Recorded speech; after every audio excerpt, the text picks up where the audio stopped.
Why quitting games is so hard today. If you have clicked on this video, either you or someone you know is addicted to gaming, and it seems like gaming has consumed their life and they're not able to do anything else other than just sit and play games. Despite your best efforts, it feels like quitting gaming is almost impossible. I too had this addiction in an earlier part of my life, playing World of Warcraft and Dota 2 with my friends, and it felt almost impossible to come out of the struggle because the games were so addictive in nature. So there are multiple reasons why games have become so addictive today. So one of the reasons is the social aspects, which I was a victim to.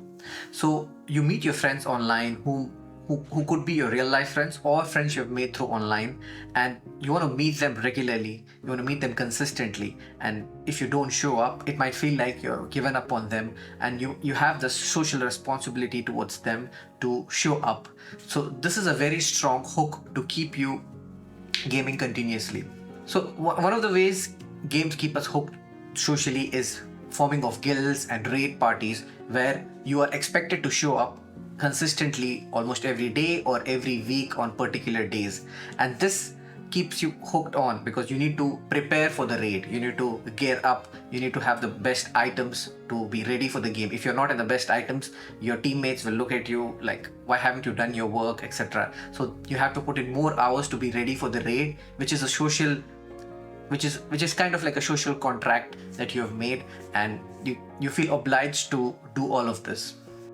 Games today are more infinite. So what I mean by this is there are two categories: finite games and infinite games. Finite games are ones where you play them for a period of time, you finish the goal, and you're done with the game.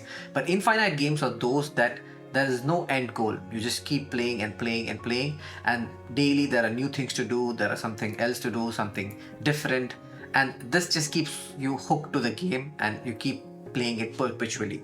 Like for me, this was World of Warcraft, where I had to keep playing. There's no end to the game. You can make more characters, you can level them up, you can get better gear, you can get more achievements, you can get more connections with your friends, etc. So this was the part of the game. Another ways that games today keep us hooked on is through constantly rewarding progress. That is, you have a level to reach. Okay, once you reach that level, there's something else to reach, and there is this slow ladder that you have to keep climbing, and it is very rewarding in nature. That you feel a sense of achievement when you complete a task, you complete a goal within the game. And when you level up, first maybe you are like an amateur, and then now you come to the middle level, and then you go to proficient. So there is this clear path within the games which gives a sense of accomplishment, and this is one of the reasons it keeps you addicted, and things outside the game don't feel so enjoyable anymore. So games today are highly rewarding. That is, when you complete something, you feel a sense of accomplishment, and your brain releases this chemical called dopamine, which is a sort of a happy hormone which makes you feel happy basically, and it increases your baseline dopamine. That is, it takes more dopamine the next time to make you as happy. So doing other activities doesn't become as rewarding. That is, suppose you want to clean your room up.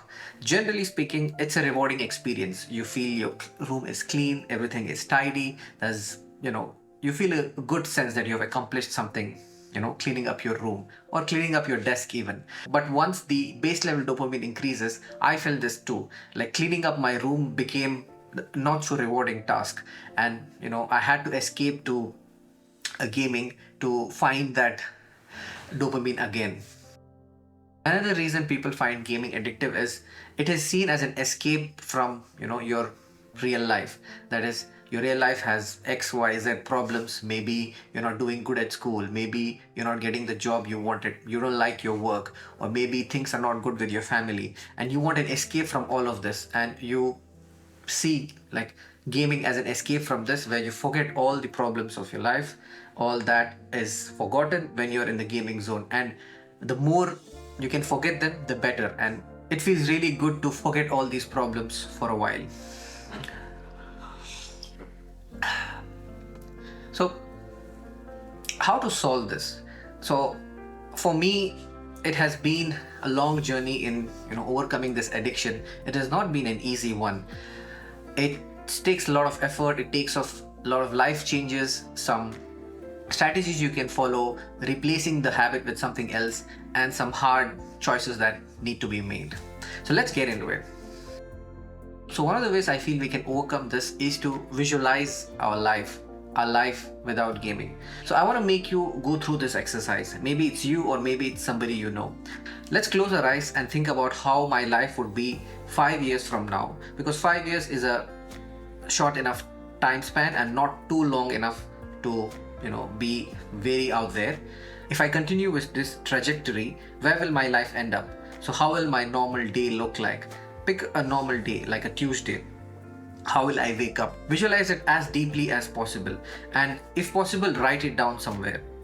So when will I wake up? What will my activities be as I wake up? What do I do after that? I'm brushing my teeth, as detailed as possible. Take your time. You can pause this video, go and do this. What does my day look like? What do I eat? What activities do I do? Whom do I talk to? Whom do I interact with? So all of this detail, like how long do I spend doing some activity, and then how long do I spend gaming? So how will your life look like 5 years from now if you continue down this trajectory? Okay, now so there are 3 parts to it. The second part is, again, visualize the same thing, but now think if you radically change your life today, and in 5 years time, how would your normal day look like? Again, keep as much detail as possible. Where would you wake up? What would you eat? What would your daily activities look like? Whom would you meet? When would you sleep? Do you go out? Do you go out for a workout? Do you go for a swim? Do you meet with new people? What's your different trajectory? That's the ideal trajectory that it looks like. Okay, now the third one is the same thing, a different trajectory if you take, but you're not worried about any social pressure about what people would think, or money is not a problem. So how would your life look like? So again, think of it in as much detail as possible. Your morning routine, what happens in the afternoon, how you sleep, whom you meet, etc. There's no social pressure and money is not a concern to you. So how would this life look like? So this would give you an idea about what kind of life you want to live. There is this thing that you beat yourself down. Yeah, the biggest criticism of you is yourself. So you beat yourself down that why am I playing so many hours per day? Why is this thing? It's okay. It's in the past. It's done. You cannot change it.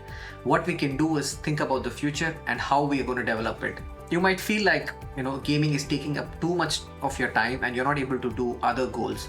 And set these goals, what you want to do, and day by day slowly do at least something very minimal. So whatever is possible, like maybe you want to work out and have a better body, even if it is for 5 minutes or even if it's for 2 minutes, just go and do it and start the habit.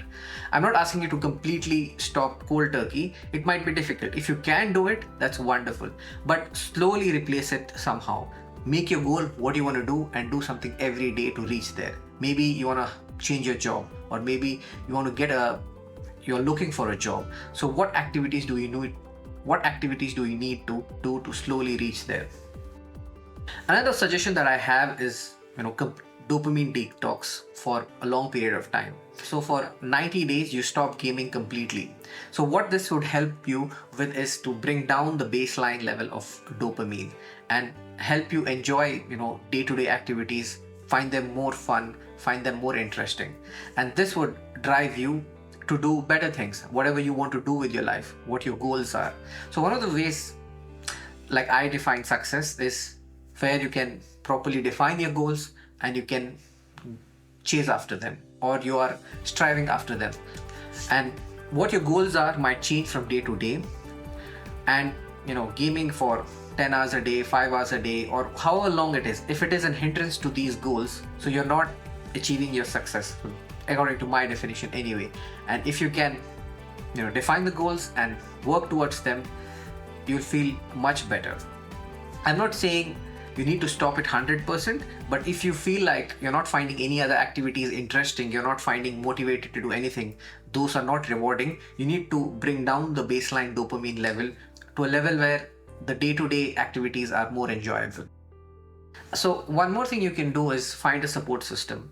You can find support systems through the internet or in your local area, I can suggest this subreddit called Stop Gaming, where you can find similar people who are going through the same struggle, and you know they can help you out in overcoming this addiction. So if not that, what you can do is have a social journal. Basically, you can comment on this video that I'm going to stop gaming for 90 days if that's your goal, and every day for the next 90 days you just comment over there at the end of the day that done, I didn't game today, or something like that. This is a social accountability of some sort. Or you can message a close friend or somebody whom you trust closely. Message them every day that, hey, today I did this game or something. So initially just message them that, hey, I'm gonna stop gaming for 90 days, and then every day you're just gonna message them saying, hey, I didn't game today, I didn't game today. Looking forward to that. If that message doesn't come in, your friend might ask you, hey, what happened today, did you game? And that creates like an accountability with that person. I'm here also to help you guys to overcome this. So if you're open to it, I've put a link below where you can sign up for a call with me to just discuss this, and maybe we can go through this. It's free, of course, there's no charge at all.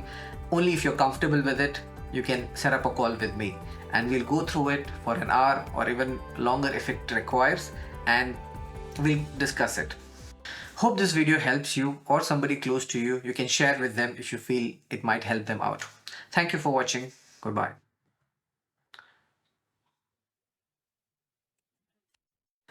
In 5 years' time, if I continue with this strategy or this strategy, if I continue with this trajectory,